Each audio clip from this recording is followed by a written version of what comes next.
Power 98.7 Podcasts. 0861987000. If you're wanting to chat to us on Twitter, the hashtag for the show is hashtag PowerUp, and of course the Twitter handle is at PowerFM987. If you're wanting to talk about other things, there's a lot of things happening in this country at the moment. I almost feel like we're in a whirlwind every single day. So if you're feeling as a little burdened with all the news stories that have been occurring in this country at the moment, feel free to give us a ring about that as well. I'm more than happy to hear your thoughts.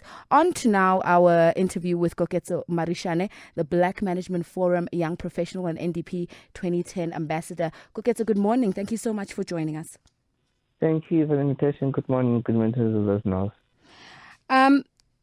Koketso, the premise, the title of your article is called African Challenges Are Not Purely Inspired by Africanism. Can you explain to us what it is that you mean by that? Well, the world over knows that Africa, or specifically South Africa, has got one major challenge. Mm-hmm. And those are the triple challenges. That is poverty, that is inequality, that is unemployment. All those challenges are not necessarily inspired by Africanism within the root cause of things. What do you mean by Africanism, Koketso? Africanism, in a sense that where are they deeply rooted? We cannot exactly say because we are a poor country, therefore we deserve to have such a huge unemployment rate or poverty or this inequality rate. It's just not on. All these challenges are deeply rooted in a cause that is rather foreign to us, but has rather been deeply ingrained in our system. That is the religion of things. And when you're looking at that as a religion, it's Christianity. Christianity is, yes, in Africa, but then it's not rooted in Africa. That is from the Western world. You're looking at the Roman Catholic Church, the Vatican City. That is in Europe. That's where the money is going. You need to ask ourselves, how come in a very long time in Africa we have never had a pope from Africa? These are the questions that need to be popping, and until we do that, we'll forever continue going in merry-go-round. God knows how long we'll be doing this. So initially, the background of the story is that morally that South Africa, as a democracy, we have allowed so many things. Most rural and sub-Saharan South Africa, it's somewhat relative. A composition of ambitious chances for raiding a demigod. It's just that negative cycle around that.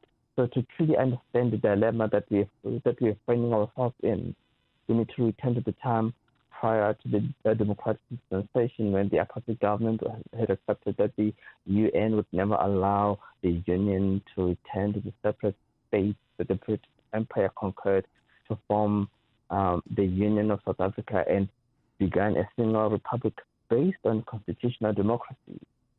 Based on of that past, one thing remains, and that is South Africa is still hurting nation. South Africa has reconciled with a contrition, and thus the ghosts of the past are haunting the nation. So in essence, we have not made peace with our past, and therefore our past continues to tear our present apart. And what bits of our past, what about our past are you saying that we haven't reconciled with? The land issue. Okay. Yes. Okay. Is it African? No, we're just staying in a land that we don't even have, the mineral rights on. So are you making an argument for land expropriation? That is definitely on. Why? Why do you believe that we need land expropriation in this country? I mean, I don't disagree with you. I'm just interested to know how it is that you've linked the expropriation of land to reckoning with a country that has become deeply religious, particularly and particularly very deeply Christian. This is obviously, the root cause of the problem here. If you do not use that land, really, what do you call ourselves? I mean, we can call ourselves the Republic of South Africa because we are on the southern, edge of the continent, but then it still does not define us. That is not the heritage of things. You cannot hold on to a fake identity as a people and say, hey, we are South Africans, this is our land, whereas we do not have any, sort of attachment to this land. I don't know that the only attachment that that South Africans can have to the identity of being an African or a South African is only possible via land ownership. I think that land ownership is important in terms of giving us back our dignity, giving us back a sense of self. Particularly because if you look at African traditional cultural understanding and the importance of land. But I don't know that we can then say that it follows that South Africans, in particular Black South Africans, are then not rooted in an African identity. But have we asked ourselves the question of why is it that Europeans living in Africa have got so much entitlement to African soil? But the same cannot be said about Africans living in Europe having so much the kind of entitlement they have on the European soil. Why is that? And the same applies to the Americans, the Australians, any other ethnic grouping in the world. It's only in Africa where all of this is possible. Mm-hmm. And so why are we being lenient about things that rightfully belong to Africans? So are you saying that the fundamental problem that we have as a country is that we're too lenient on the land question? Most definitely. We are too accommodating.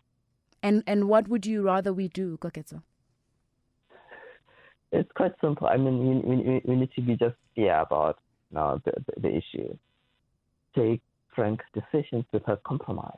You've been compromising for a very long time. You've compromised on land. You've compromised on our identity. You've compromised on religion. You've compromised on our currency. What else do we have to compromise on? On blood. In the future. Because eventually, if we do not resolve all these challenges, they will be inherited by our successors. And obviously, we do not want to present ourselves as a failing generation. So we need to take the difficult decisions and, face them.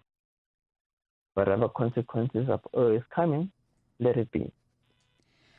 Koketso, if you were empowered right now to be that decision maker, to be the person that takes these, these kinds of decisions that you're talking about, what is it that you do? What are the first three things that you feel are important decisions for us to take to get the country, to move the country forward and get us out of the circumstance that we're facing right now?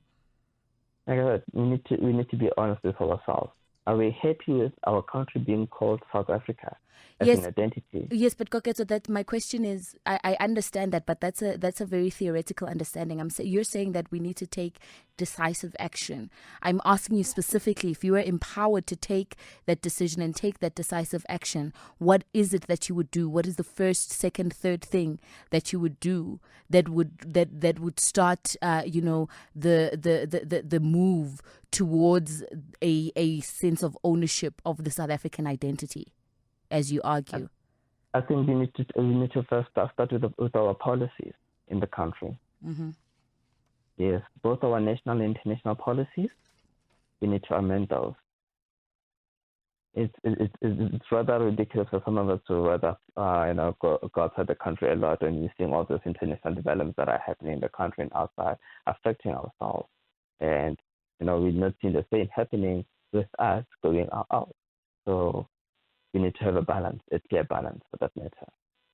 Secondly, with the rights, the property law, you need to change that also. Of course, they all fall under under policy, but wholeheartedly, that's where all things are fragmented. That needs to be, dismantled. So yeah, that's how I see things. And the third one? It's holistic, Mm-hmm. Policy is just a holistic matter that needs to, undivided attention. Because once you change that policy, then every other thing will be follow in order. Okay. Yeah. All right. Koketso Marishana, thank you so much for your time and thank you for joining us this morning.